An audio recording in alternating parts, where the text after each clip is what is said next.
Sunday evening செம்ம மழை. இந்த கிளைமேட்டுக்கு ஏதாச்சும் சூடாக செஞ்சு சாப்பிட்டா செம்மையாக இருக்கும்ல. ஸோ பிரெட் ஆம்லேட் செய்யலாமா?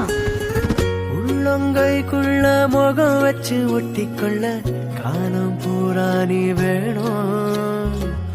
ஒன்ன பார்க்காத ஒத்த நொடி நெஞ்சுக்குள்ள ஏனோ கண்ணீரா மாறி தெரிக்கும். பார்க்கல கைகள் கோக்கனோதலும் மூச்சத முறை விரலில் பார்க்கல கூசுதான் நடுங்குதான். மிஞ்சிய மாட்டவாங்கால் எடுத்து எதமா நெஞ்சோடு வெப்பனே கொஞ்சிய தோடுல சாஞ்சிருப்பேன். உசுர ஏந்தாரோ நீதாரே அஜிரு மயிலாலியே மயகிடு நெஞ்சுக்குள்ள அஜிரு கல்லாலியே தவி